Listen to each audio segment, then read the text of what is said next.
নমস্কার শ্রোতা বন্ধুরা, আমি বর্ণালী।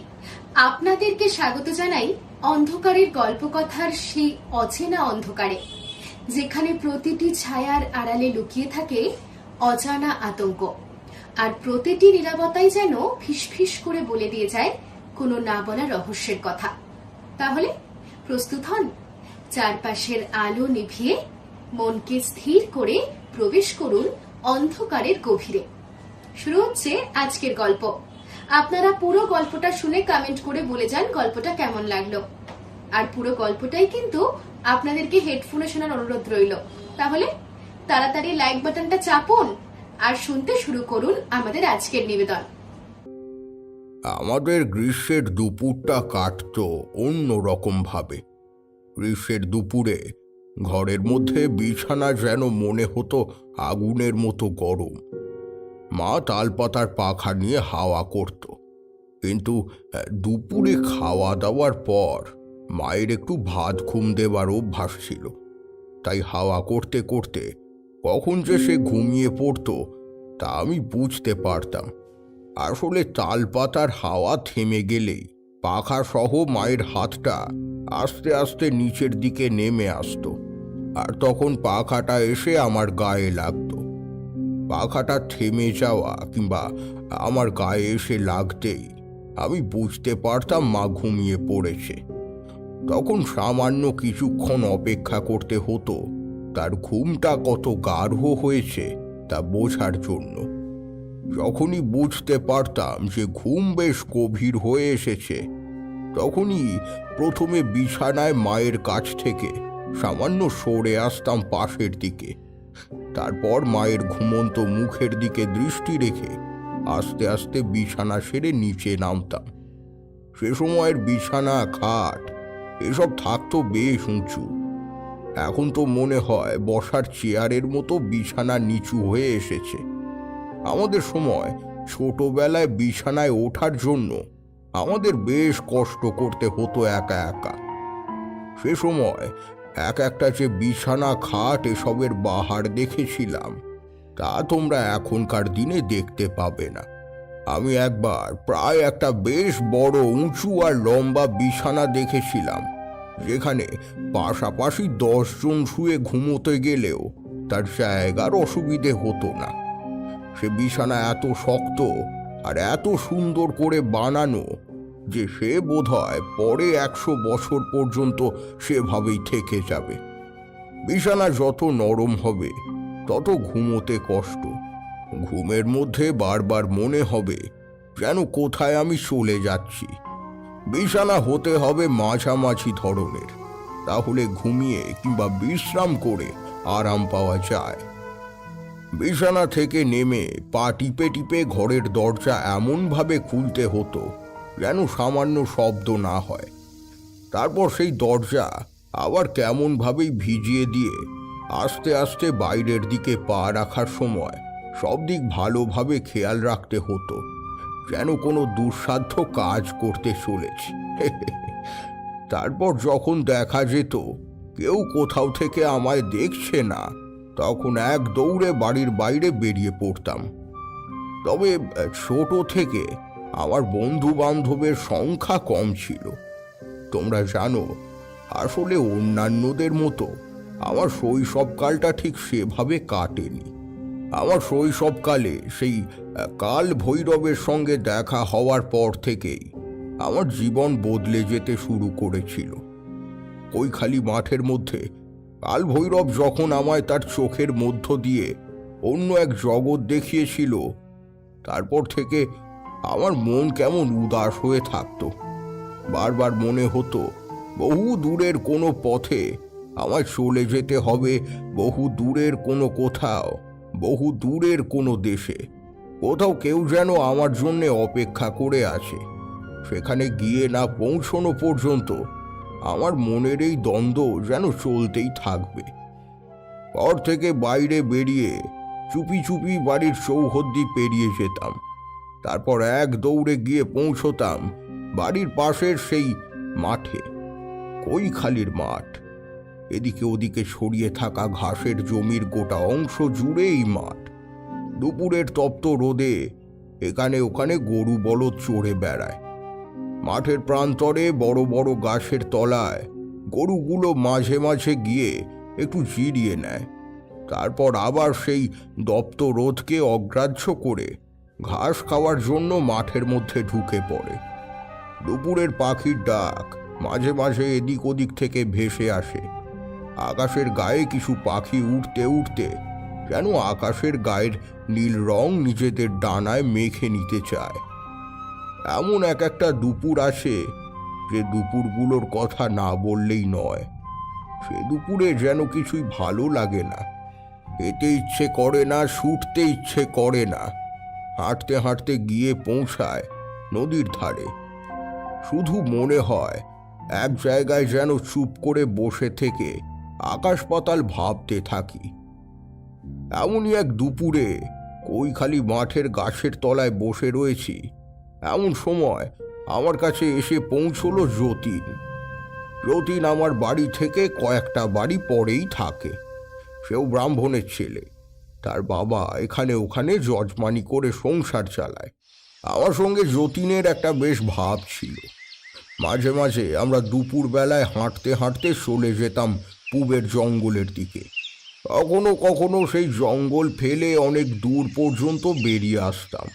জঙ্গলের মধ্যে যে জায়গাটায় সেই ডাইনির গাছ আমরা দেখেছিলাম, সেদিকটায় যখন আর যেতাম না, বরং অন্য দিক দিয়ে জঙ্গলের মধ্যে প্রবেশ করতাম। জঙ্গলের বড় বড় গাছ আর গোলমলতা পাতার ঝোপে আমাদের ছোট্ট শরীরগুলো একসময় হারিয়ে যেত। তখন বাইরে থেকে কেউ আমাদের সেই জঙ্গলের মধ্যে খুঁজে পাবে না। সেদিন জঙ্গলের মধ্যে আমরা হাঁটতে হাঁটতে বহুদূর পর্যন্ত চলে গেছি। এক সময়ে দুপুরের আলো কমে এসে বিকেল নামতে শুরু করেছে। আমাদের বাড়ি ফিরতে হবে, কিন্তু আসার সময় জঙ্গলের মধ্যে এমন কোনো চিহ্ন দেখে আসিনি যা দেখে আমরা খুব সহজে বাড়ি ফিরতে পারবো। আমাদের পথ চলায় সামান্য ভুল হয়ে যাওয়ায় আমরা জঙ্গলের অন্যদিকে চলে গেলাম। সেদিক থেকে বাড়ি ফেরার পথ ধরতে বেশ খানিকটা সময় লাগে। হাঁটতে হাঁটতে আমরা কখন যে ভুল পথে চলে এসেছি তা বুঝতে পারিনি। অনেকক্ষণ পর যতীন আমায় বলল, তারানাথ, মনে হয় আমরা ভুল পথে চলে এসেছি। যতীনের কথা শুনে আমিও বুঝতে পারলাম। অনেকক্ষণ থেকেই আমার এই কথাটাই মনে হচ্ছিল, কিন্তু সাহস করে বলে উঠতে পারিনি। আমাদের দুজনের মুখ প্রায় শুকিয়ে যাওয়ার জোগাড়। এখনই এই জঙ্গলের মধ্য থেকে বের হতে না পারলে সন্ধ্যের আগে তো বাড়ি ফেরা হবে না। প্রাণপণে জঙ্গলের মধ্য দিয়ে রাস্তা খুঁজতে খুঁজতে আমরা যে কোনো একটা দিক নির্দিষ্ট করে এগিয়ে চলেছি, কারণ সেই পথে এগিয়ে চললে কোথাও না কোথাও একটা গিয়ে আমরা নিশ্চয়ই পৌঁছতে পারব। না হলে বারবার পথ বদল করলে গোটা জঙ্গলে ঘুরে বেড়াতে হবে আমাদের সারা দিন সারা রাত ধরে। আরও একটা সমস্যা ছিল, বিকেল হয়ে যাওয়ার মধ্যে বাড়ি না ফিরলে যদি মায়ের ঘুম ভেঙে যায়, তাহলে উঠে আমায় না দেখতে পেলে সে আবার এক অন্য কেলেঙ্কারি কাণ্ড হবে। আমরা প্রাণপণে একটা নির্দিষ্ট দিক লক্ষ্য করে যত দ্রুত সম্ভব হেঁটে চললাম। জঙ্গলের মধ্যে বেশি দ্রুত হাঁটা চলা করা যায় না, তার কারণ পায়ের তলায় মাঝে মাঝে বড় ধরনের ঘাস কিংবা গাছের ডালপালা এসে পড়ে। সেসব কাটিয়ে উঠে জঙ্গলের মধ্যে হাঁটতে হাঁটতে আমরা একটা দিক লক্ষ্য করে চলেছি। এমন সময় একটা জায়গায় এসে পৌঁছলাম যেখানে পথটা সামান্য ফাঁকা হয়ে এসেছে। সেখানে চারিদিকে বড় ধরনের গাছপালা খুব কম। একটা গোল মতো জায়গা ঘিরে ছোট ছোট ঘাস এবং ছোট ছোট কিছু গাছপালা গড়ে উঠেছে। মাঝের ফাঁকা জায়গাটায় বসে বিশ্রাম করা যায় এমন। একটানা হেঁটে চলা আর বাড়ি ফিরতে না পারার দুশ্চিন্তায় আমরা খুব দ্রুত ক্লান্ত হয়ে পড়েছিলাম। তাই সেই ফাঁকা জায়গাটা দেখে বললাম, যতীন, এই জায়গাটা একটু বসে বিশ্রাম করে নেওয়া যাক, না হলে যে আর হাঁটতে পারিনি। যতীন একটু থমথমে গলায় বলল, অপেক্ষা করতে গেলে যে বড্ড দেরি হয়ে যাবে। আহ, একবার অন্ধকার নেমে এলে আর এই জঙ্গল থেকে বেরোতে পারবো না তারানাথ। তার কথাও ফেলে দেওয়ার নয়। একবার অন্ধকার হয়ে গেলে জঙ্গল থেকে বাইরে বেরোনো শুধু মুশকিলই নয়, অসম্ভব হয়ে পড়বে। তখন সারা রাত এই জঙ্গলে থেকে যেতে হবে।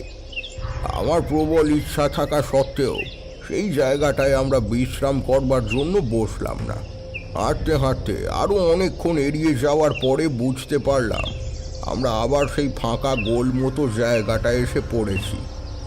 এবার কিন্তু আমার কেমন যেন খটকা লাগলো।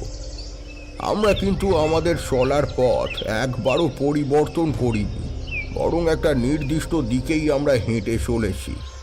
তাহলে কি করে সেই ফাঁকা জায়গাটায় এসে পৌঁছলাম?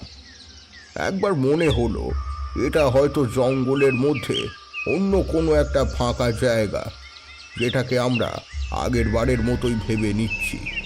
কিন্তু একটু ভালো করে লক্ষ্য করেই বুঝতে পারলাম আগের ফাঁকা জায়গাটা ডান দিকে একটা বড় গাছ ছিল।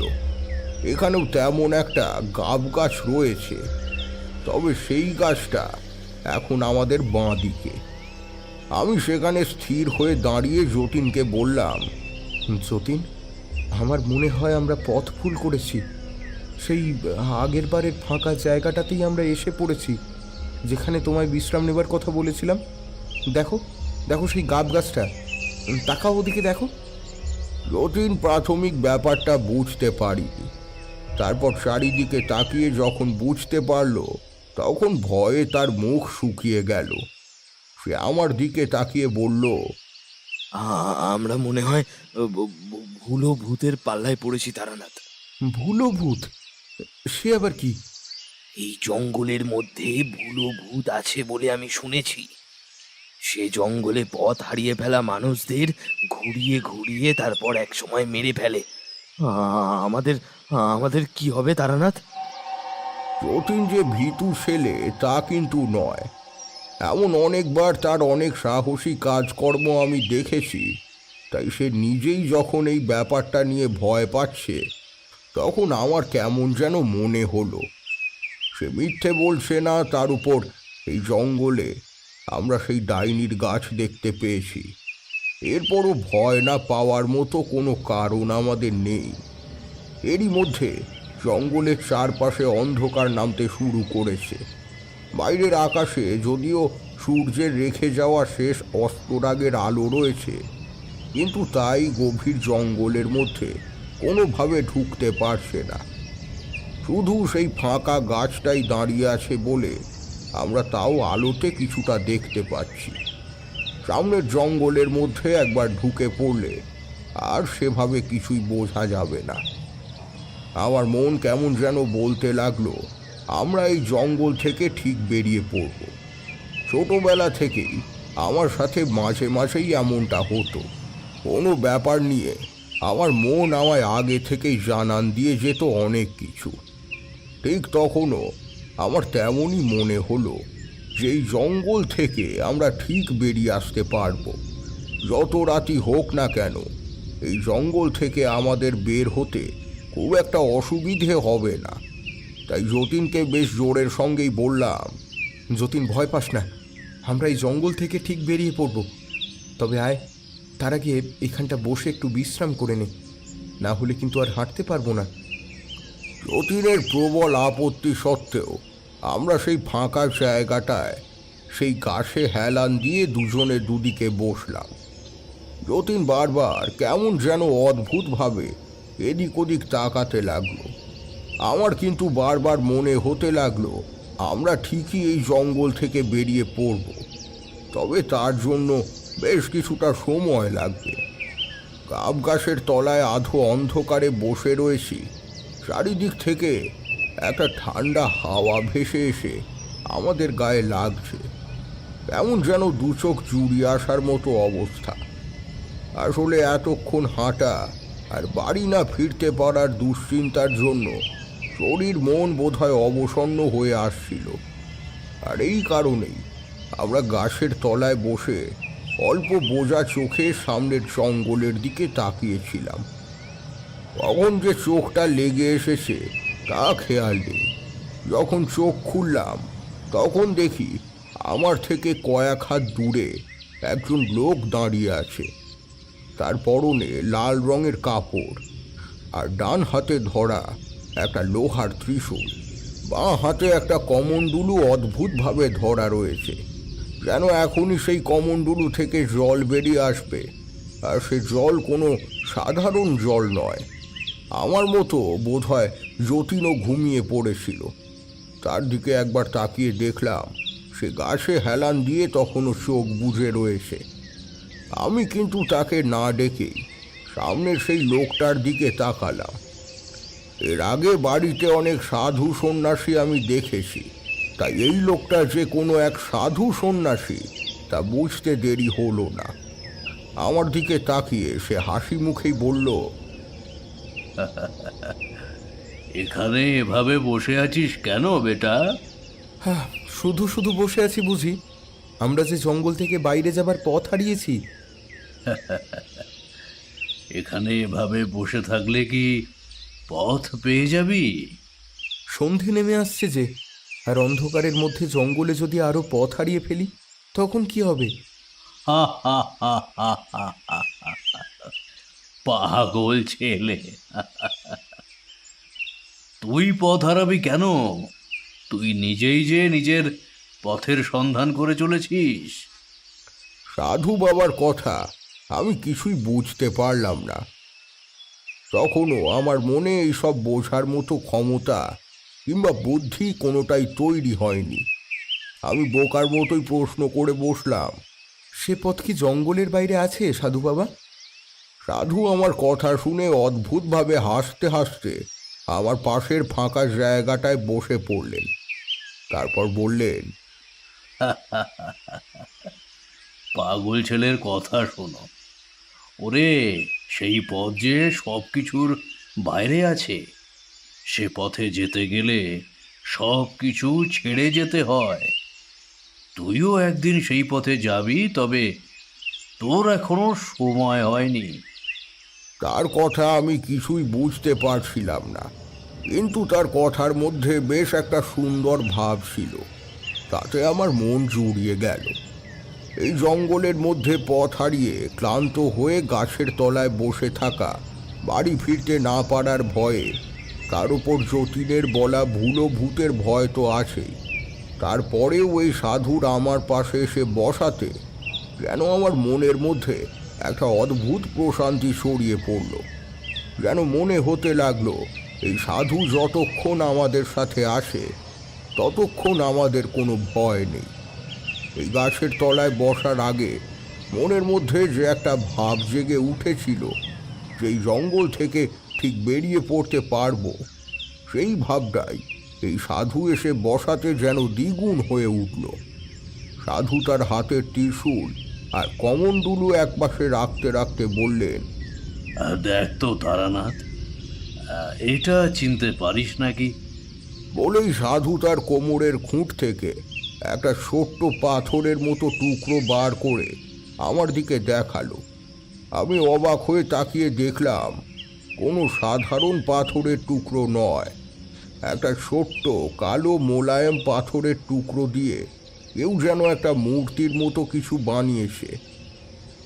সেটা আমার চোখের সামনে এনে ধরতেই এই আধো অন্ধকারে তা স্পষ্টভাবে বুঝতে না পারলেও আমি বুঝলাম ওটা কোনো সাধারণ কিছু নয়, কারণ এই অন্ধকারের মধ্যে ওটার শরীর থেকে একটা ঝাপসা আলো বেরিয়ে আসছিল। অনেকক্ষণ ধরে সেটার দিকে তাকিয়ে থেকে আমি কিন্তু কিছুই উত্তর করতে পারলাম না, কারণ সেটা আমি চিনতে পারিনি। আজ পর্যন্ত যেন আমি সেটা কখনোই কোথাও দেখিনি।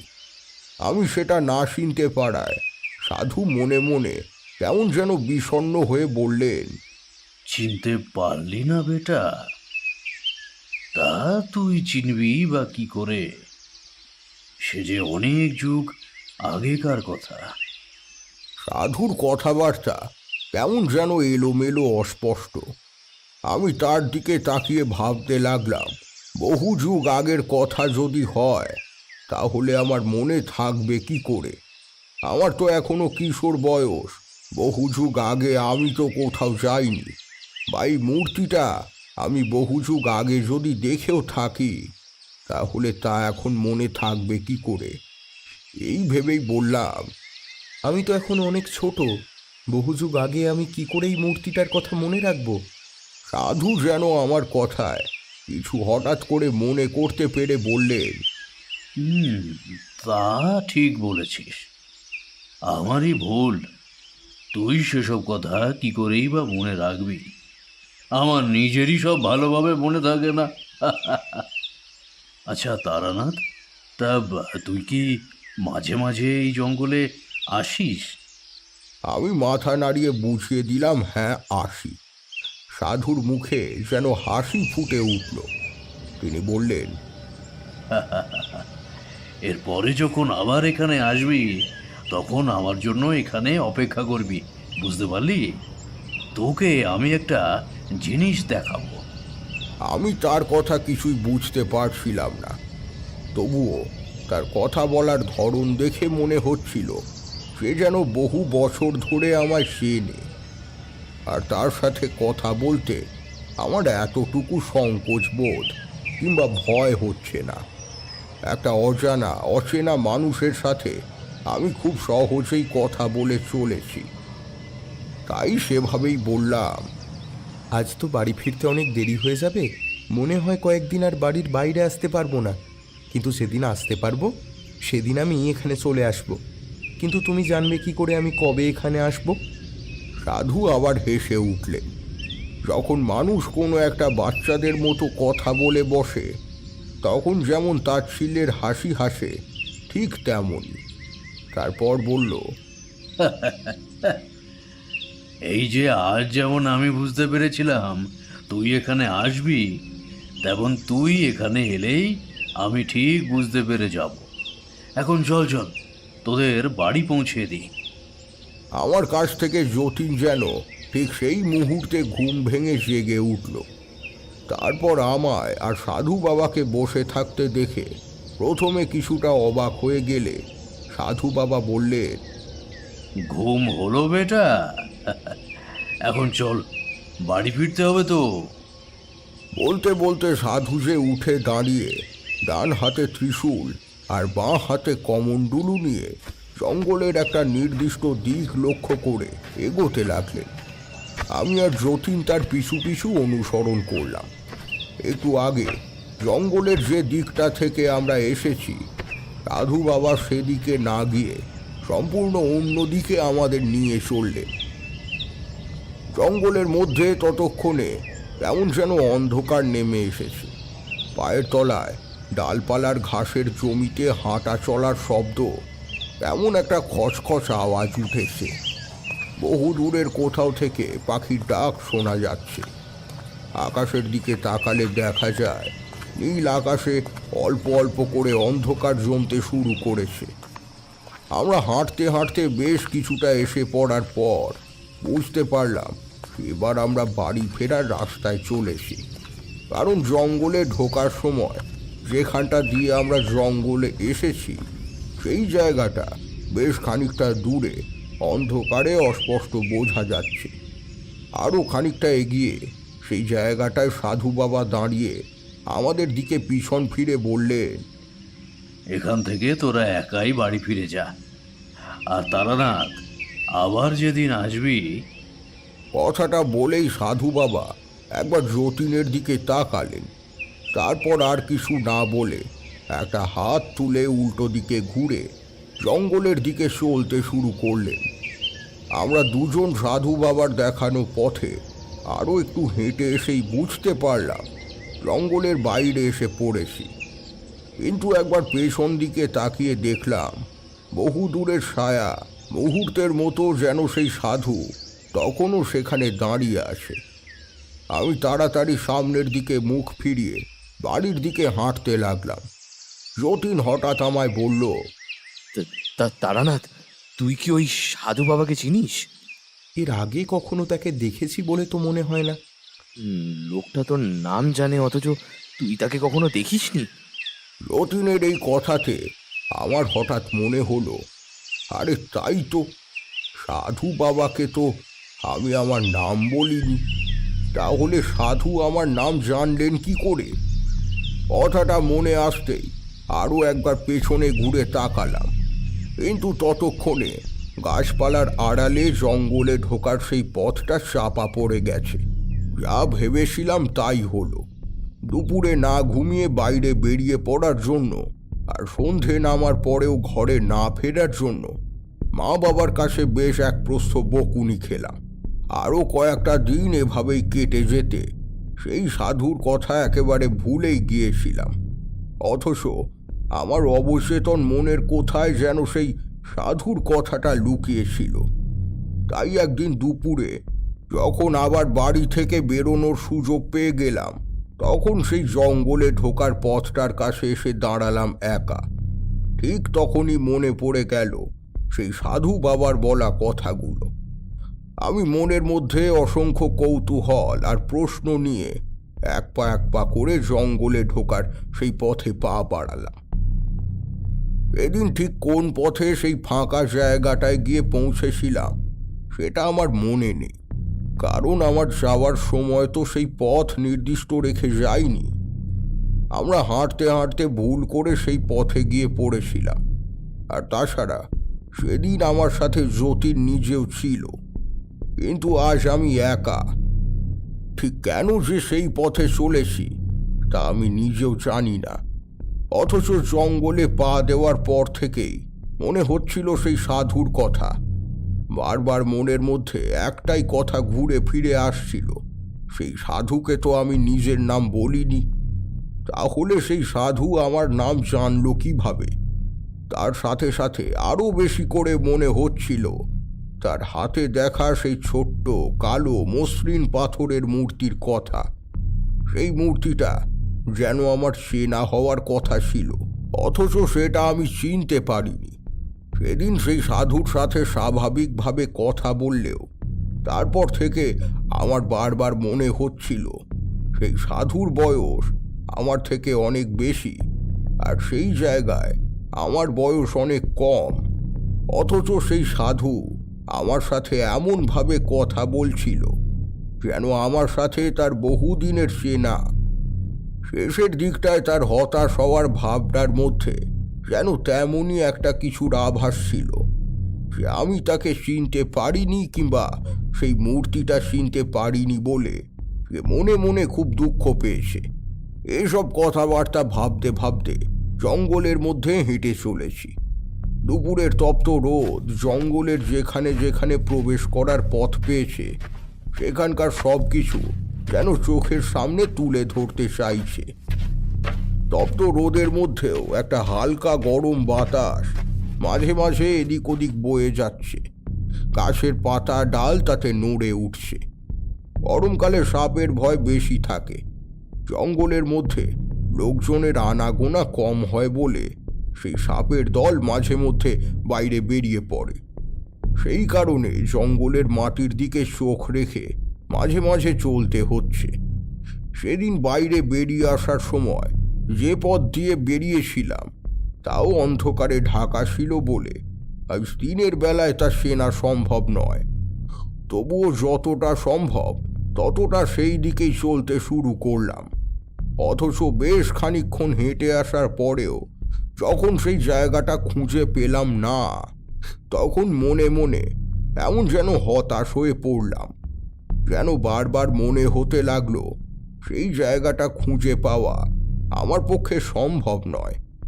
বহুদিন পরে এখানে ওখানে ঘুরে বেরিয়ে তন্ত্র সাধনা আর অনেক কিছু ক্রিয়া রপ্ত করার পরে বুঝতে পেরেছিলাম এই দুনিয়ার বুকে এমন অনেক জায়গা থাকে যে স্থান খুঁজে পাওয়া খুব একটা সহজ কাজ নয়। শুনতে অদ্ভুত মনে হলেও আসলে সেই স্থান নিজে থেকে যতক্ষণ না চাইবে, অথবা কোনো শক্তি যতক্ষণ না তোমায় সেখানে নিয়ে যাবে, ততক্ষণ তুমি সেখানে পৌঁছতে পারবে না। ছোটবেলায় সমস্ত কথা জানা বা বুঝতে পারা আমার পক্ষে সম্ভব ছিল না। তবুও কেমন যেন আমার মনের মধ্যে একটা স্থির ধারণা হয়ে গিয়েছিল সে জায়গা আমি সহজে খুঁজে পাবো না। বেশ অনেকক্ষণ ধরে চলার পর যখন আমি স্পষ্ট বুঝতে পারলাম সে জায়গা আমি কিছুতেই খুঁজে পাচ্ছি না, বরং এদিক ওদিক ঘুরতে ঘুরতে জঙ্গলের মধ্যে পথ হারিয়ে ফেলার সম্ভাবনা আছে, তখন আমি হাতের একটা লাঠি নিয়ে জঙ্গলের মধ্যে যতবার বাঁক নিয়েছি ততবার সেই বাঁকের গায়ে কোনো একটা চিহ্ন রেখে আসার চেষ্টা করেছি, যাতে ফেরার সময় আমার রাস্তা ভুল না হয়। জঙ্গলের মধ্যে দিয়ে চলতে চলতে মাঝে মাঝে অকারণেই গা ছমছম করে ওঠে। একটা গোটা ফাঁকা জায়গার মধ্যে দিয়ে চলতে চলতে মনে হয় জঙ্গলের বড় বড় গাছের আড়াল থেকে কেউ যেন আমায় লক্ষ্য করছে। তারা যেন বহুদিন ধরে এই জঙ্গলে অবস্থান করে আসছে এবং তাদের এই নিজেদের রাজ্যে অন্য কারোর প্রবেশ তারা একেবারেই সহ্য করতে পারছে না। তাদের আকার আয়তন মানুষের চেয়ে অনেক বড়, তাদের গায়ে বড় বড় লোম ভর্তি, বড় দাঁত আর বড় চোখের অধিকারী তারা। তাদের হাতে বড় বড় লম্বা নখ দিয়ে তারা কোনো একটা গাছের গায়ে আঁচড় কেটে দাঁড়িয়ে আমায় লক্ষ্য করছে। যে কোনো মুহূর্তে তারা আমার উপর ঝাঁপিয়ে পড়তে পারে কিংবা আমার সামনে এসে দাঁড়িয়ে প্রশ্ন করতে পারে, এই জঙ্গলে তুমি প্রবেশ করেছো কেন? তুমি জানো না এর স্থান মানুষদের জন্য নয়?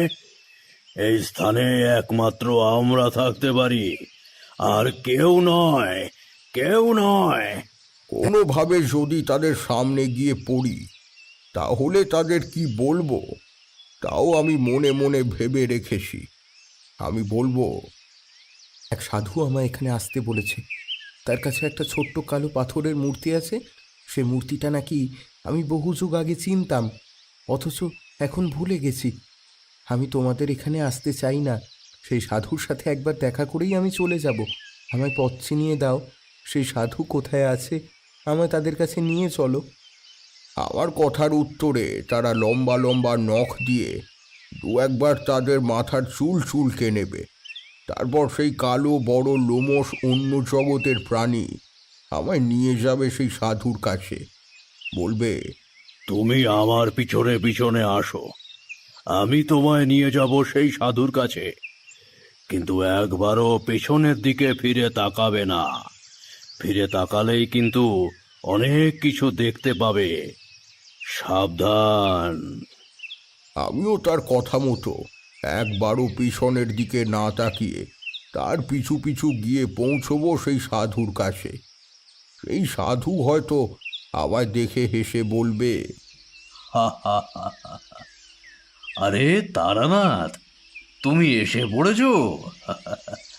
আমি মনে মনে ভাবছিলাম তুমি বুঝি আজ এলেই বলে। যাক, তা বউ তোমায় বিরক্ত করেনি তো? এই, এখন তুমি যাও, তোমার কাজ শেষ হয়েছে। আমি তারানাথের সাথে একটু গল্প করব। সাধুর কথা শুনে সেই কালো বড় লোমশ অন্য জগতের প্রাণী আস্তে আস্তে জঙ্গলের মধ্যে কোথাও মিলিয়ে যাবে। আমি সাধুর পাশে বসে তার সাথে গল্প করে তারপর একসময় বাড়ি ফিরে যাব। এইসব অবাস্তব কথাবার্তা সব চিন্তা করতে করতে বনের মধ্যে দিয়ে হেঁটে চলেছি, কিন্তু কিছুতেই সেই জায়গা খুঁজে পাচ্ছি না। অথচ আমার মনের ভেতর কেমন যেন মনে হচ্ছে সেই জায়গা আমি না খুঁজে পেলেও সেই জায়গাটা নিশ্চয়ই আমায় খুঁজে নেবে। এমনটা ভাবার কিন্তু কোনো কারণ নেই, তবুও আমি এমনটা ভাবছি। কতক্ষণ হেঁটে চলেছিলাম মনে নেই। চারপাশের তপ্ত রৌদ্রের মধ্যে গাছপালাগুলো মাঝে মাঝে সামান্য মাথা দুলিয়ে যাচ্ছে, যেন মনে হচ্ছে আমায় জঙ্গলে প্রবেশ করতে দেখে তারা মাথা নিয়ে আমায় কিছু একটা বলতে চাইছে। আমি এক জায়গায় থমকে দাঁড়িয়ে বাতাসের গায়ে কান পেতে রইলাম। একটা শিরশির শব্দ ছাড়া আর কোনো শব্দ বাতাসের গায়ে নেই। অনেক দূরে কোথাও যেন একটা পাখি ডেকে উঠল। আমি আরেকটু এগিয়ে গেছি। সামনের বড় কয়েকটা গাছের ফাঁক দিয়ে একটা লতা গুল্মওয়ালা জায়গার মধ্যে দিয়ে সামান্য পথ দেখা যাচ্ছে। সেদিকে প্রবেশ করলে আরো ঘন জঙ্গলের মধ্যে আমি ঢুকে পড়ব। কিন্তু সেই জায়গাটা আর একটু দূরে একটা ফাঁকা মতো জায়গা যেন দেখা যাচ্ছে। আমি সেদিকে তাকিয়ে আস্তে আস্তে এগিয়ে যেতে লাগলাম। তাড়াহুড়ো করে বেরিয়ে আসার জন্য খালি পায়ে চলে এসেছি। জঙ্গলের মাঝে মাঝে কাঁটা ঝোপে আমার পায়ের তলা কেটে যাচ্ছে। মাঝে মাঝে উঁচু জমিতে পা পড়ার জন্য বেশ ব্যথা লাগছে। একবার পা তুলে দেখলাম পায়ের একটা জায়গা থেকে রক্ত ঝরছে। আমি তখন এদিক ওদিক খুঁজে ভালো কিছু ঘাস খুঁজে পেলাম। তারপর সেগুলো ছিঁড়ে নিয়ে মাটিতে বসে পড়লাম। ঘাসগুলো এক হাতে জড়ো করে কিছুক্ষণ দলা পাকিয়ে সেই ঘাসের গা থেকে রস বেরিয়ে আসতে লাগলো সবুজ রঙের। সেই সবুজ রঙের রস পায়ের কাটা জায়গাটায় দিয়ে কিছুক্ষণ চেপে ধরে রাখলাম। তারপর একটা সরু ধরনের লতা খুঁজে নিয়ে সেটা দিয়ে পায়ের সেই ক্ষত জায়গাটা বেঁধে নিলাম। তারপর আবার আস্তে আস্তে হাঁটতে শুরু করলাম। কিছুক্ষণের মধ্যেই বুঝতে পারলাম পায়ের ব্যথা কমে এসেছে, আর তার সাথে রক্ত পড়াটাও কেমন যেন থেমে গেছে। আমি সেই ঘন জঙ্গলের মধ্যে ঢুকে আরও কিছুক্ষণ হাঁটতে হাঁটতে এমন একটা জায়গায় এসে পৌঁছলাম যেখানে রোদের আলো ঢুকতে পারে না। আসলে উঁচু বড় গাছের পাতাগুলো বেশ ওপরে অনেক দূর পর্যন্ত উঠে গিয়ে সূর্যের আলোকে ঢেকে দিয়েছে, তাই নিচের জায়গাটা বেশ ছায়া ঘেরা হয়ে আছে। মাথার ওপরে সেই পাতার আচ্ছাদন রেখে আমি বড় বড় গাছের গুঁড়ি পেরিয়ে সামনের দিকে আরও কিছুটা এগিয়ে যেতেই একটু দূরে একটা ফাঁকা জায়গার মতো আভাস পেলাম। সেটা দেখেই আমার মনে হলো এই সেই জায়গাটা যেখানে আমি সেদিন সেই সাধুর দেখা পেয়েছিলাম।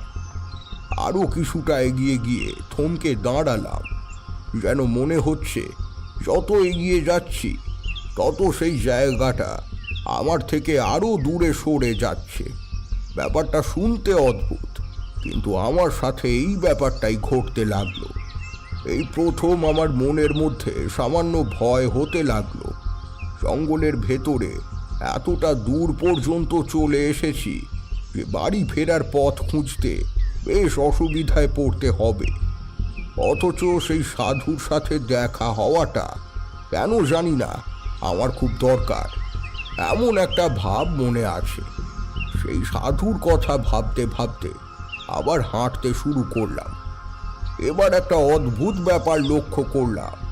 আমি সেই সাধুর কথা ভাবতে ভাবতে এগিয়ে যাচ্ছি, আর সেই ফাঁকা মতো জায়গাটা আমার একটু কাছে এসে পড়েছে। এমনভাবে যত দূর এগিয়ে গেলাম ততক্ষণে সেই সাধুর কথা ভাবতে লাগলো। তারপর এক সময় সামনে তাকিয়ে দেখলাম সেদিনের সেই ফাঁকা গোল মতো জায়গাটা আমি এসে পড়েছি। দূর থেকে সেই গাব গাছটা দেখা যাচ্ছে। সে গাছের তলায় আমি আর যতীন সেদিন বসে বিশ্রাম নিচ্ছিলাম। কিন্তু সেই সাধু কোথায়?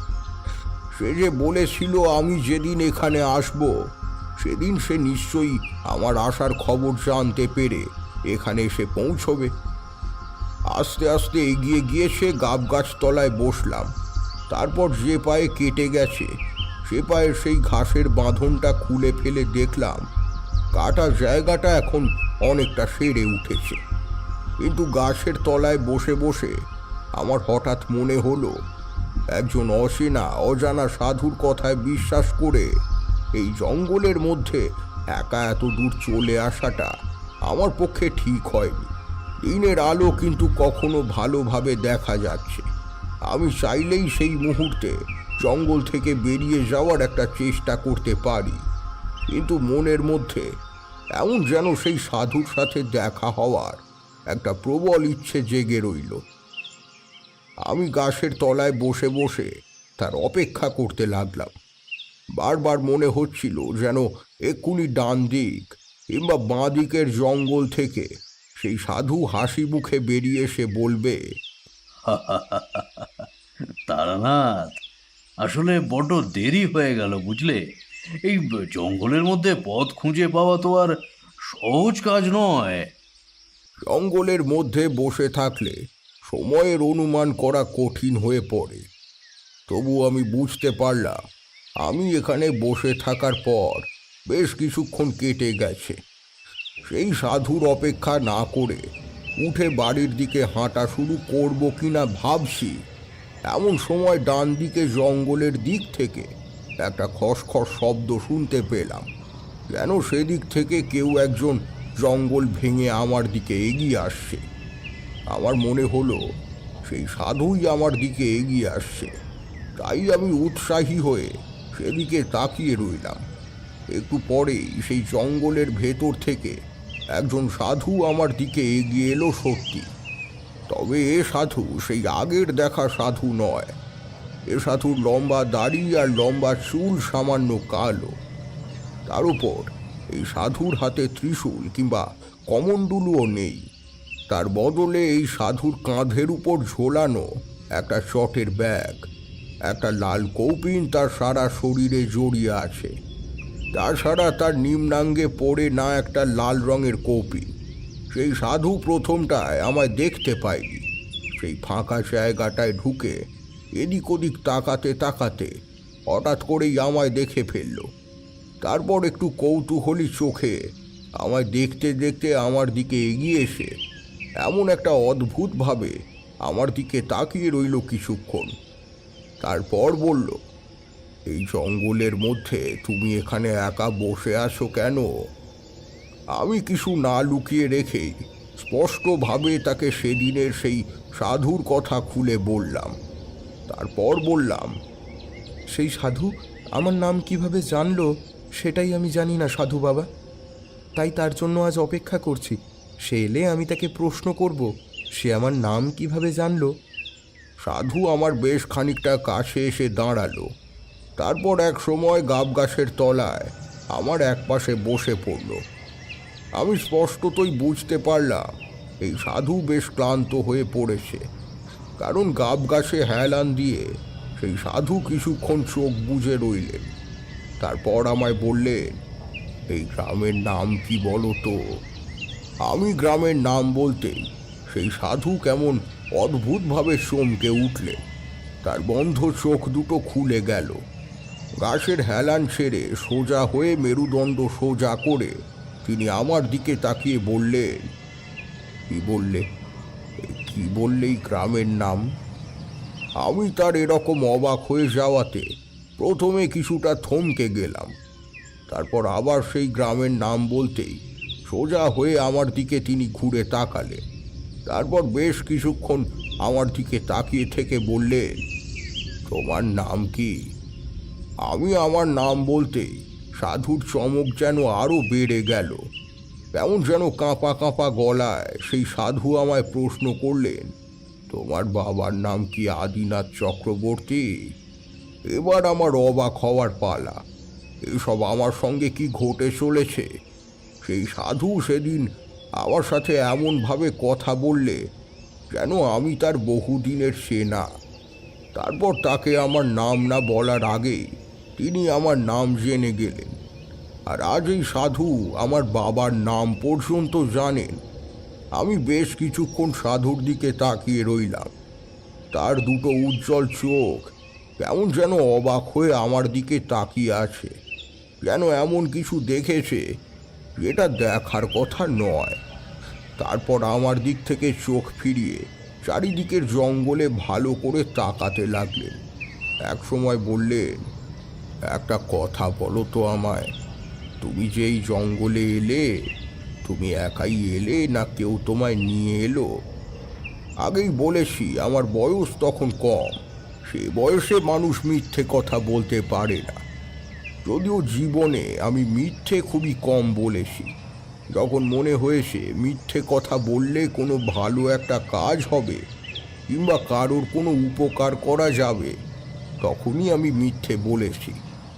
সেই কম বয়সে এ কথা আমার বোঝার মতো ক্ষমতা ছিল না। তাই আমি তাকে বলেই দিলাম যে এই জঙ্গলে আমি কেমনভাবে এসে পড়েছি তা আমি জানি না।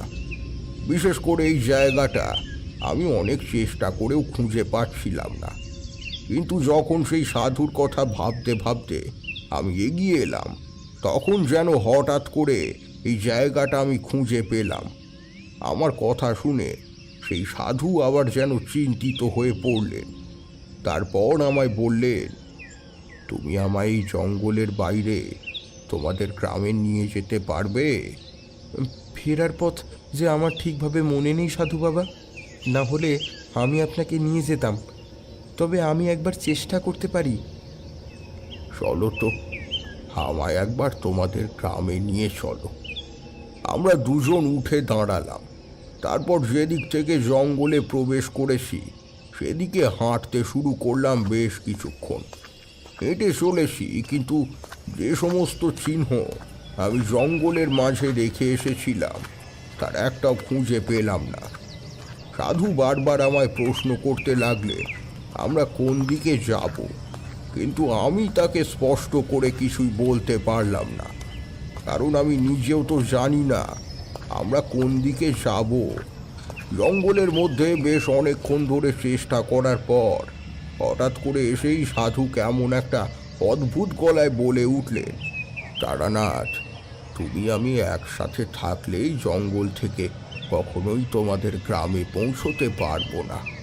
জানি না কিভাবে এই অসম্ভব কার্য সম্ভব হলো, তবে আমার মনে হয় সেই সাধু আর কেউ নয়, তিনি এমন কেউ যেই সমস্ত ব্যাপারটা আগে থেকেই জানতেন। তাই তোমায় এই জঙ্গলে আরও একবার আসতে বলেছিলেন, আর তুমিও ঠিক বেছে বেছে সেই দিনই এই জঙ্গলে ঢুকলে, যেদিন আমি... সাধু কি যেন বলতে গিয়ে থমকে গেলেন। তারপর আমার দিকে তাকিয়ে এমন একটা অদ্ভুত চোখে বললেন, তারানাথ, শৈশব আর কিছুদিন উপভোগ করে নাও, তোমার হাতে কিন্তু আর বেশি সময় নেই। আমার স্পষ্ট মনে আসে আমি সেই সাধুর চোখের কোণে জল দেখেছিলাম। সাধুকে দেখে বারবার কেন জানি আমার মনে হচ্ছিল সাধু আমার খুব কাছের, খুব চেনা কেউ, অথচ তাকে আমি এর আগে কোনোদিন দেখিনি। সাধু আমায় সেখানে রেখে জঙ্গলের মধ্যে যেদিক থেকে এসেছিলেন সেই দিকে চলে গেলেন।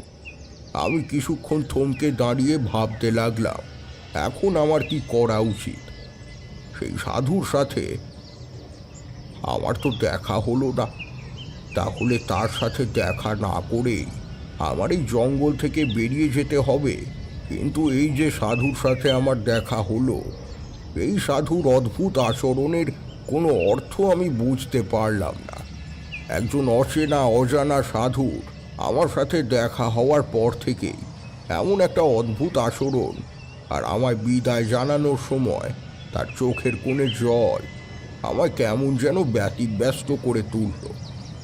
আমি কিছুক্ষণ স্থির হয়ে দাঁড়িয়ে থাকার পর হঠাৎ করে একটা সিদ্ধান্ত নিয়ে নিলাম।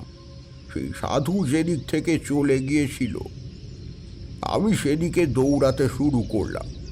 সেই সাধুকে আমার একবার দরকার। সেই সাধুর হঠাৎ এমন আশ্চর্য আচরণের কারণ কি, আর তাকে আমার এত চেনা চেনা বলে মনে হচ্ছিল কেন? সেই চোখের দৃষ্টি, সেই মুখ, আর সেই অদ্ভুত সাধু যেন আমায় দেখে কোনোভাবে চমকে উঠেছিলেন। কিন্তু কেন?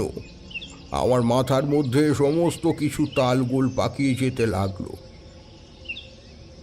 আমি দৌড়াতে দৌড়াতে সেই সাধুর দিকে যেতে যেতেই হঠাৎ করে বুঝতে পারলাম আমি এসে পড়েছি সেই ফাঁকা জায়গাটায়। আর সেই গাব গাছতলায় বসে আছে সেই আগের দিনের দেখতে পাওয়া সাধু। তার হাতে ত্রিশূল এখন মাটিতে একপাশে গাঁথা। সেই ত্রিশূল আর সাথে ঝোলানো রয়েছে তার কমণ্ডলু। আমি তাকে দেখতে পেয়ে তার দিকে আস্তে আস্তে এগিয়ে যেতে লাগলাম। তিনি আমায় দেখতে পেয়ে হাসি মুখে বললেন, এসেছো তারানাথ, তার সাথে দেখা হয়েছে? আমি সাধুর সামনের ফাঁকা জায়গাটায় বসে পড়লাম। তারপর অবাক হয়ে তার দিকে তাকিয়ে প্রশ্ন করলাম, কার সাথে দেখা হবে সাধু বাবা? সে কি, এই যে একটু আগে যার সাথে দেখা হলো, তাকে চিনতে পারলে না বুঝি? সাধু বাবার গলায় একটা আদর আর স্নেহ মেশানো সুর। সাধু এবার আমার মাথায় হাত বুলিয়ে বললেন, এখন বুঝতে পারবে না তারানাথ, এখনো সে সময় হয়নি। আজ থেকে অনেক বছর পরে তুমি আজকের এই এখন তোমার মনে আর মস্তিষ্কে যে সমস্ত প্রশ্ন আর কৌতূহল জমা হয়েছে তার সব উত্তর পেয়ে যাবে। সাধু এমনভাবে আমার মাথায় হাত বোলাতে বোলাতে কথাগুলো বললেন, আমি তার কথার উত্তরে আর কিছুই বলতে পারলাম না। এরপরেও সাধু বলে চললেন, তারানাথ, এই যে এই দুনিয়াটা তুমি এখন দেখছো, এই দুনিয়াটা কিন্তু আসলে এমন নয়। এই সব কিছুর সহজ সাধারণ স্বাভাবিকের মাঝে কিন্তু অনেক জটিল কিছু লুকিয়ে আছে। সত্যি বলতে সেই সব কিছুর সন্ধান তুমি কোনো দিনও পাবে না। তবে জীবনে এমন অনেক কিছু জানতে পারবে যেগুলো সবাই পারে না। তোমার জন্মের সময় থেকে এই সমস্ত কিছু নির্ধারিতই হয়ে গেছে। তুমি হয়তো জানো, তোমার জন্মের সময় আকাশের গায়ে একটা নীল আলো দেখা গিয়েছিল। সেই নীল আলোটা যে আসলে কি সেটা আমি তোমায় বলতে পারবো না। তবে এটা বলতে পারবো, তোমাদের বংশে এক পুরুষ বাদ দিয়ে প্রতি পুরুষের মধ্যে সাধক হবার একটা প্রবণতা রয়েছে। তবে তুমি তাদের থেকে অনেক উচ্চ স্তরের কেউ হবে। তোমার হয়তো উচ্চ স্তরের সাধনা কিংবা উচ্চ স্তরের বিদ্যারপ্ত হবে না, কিন্তু তাছাড়াও তুমি যা পাবে তা সবাই পায় না তারানাথ। তবে মনে রাখবে, কখনো কারোর অনিষ্ট করার চেষ্টা করবে না, আর তার চেয়েও বেশি কখনো কারোর অনিষ্ট করার কথা ভাববেও না। এই জগতের বাইরে আরো একটা জগৎ আছে তারানাথ, আর সেই জগতে এমন কিছু আছে যার ধারণা তুমি করতে পারবে না।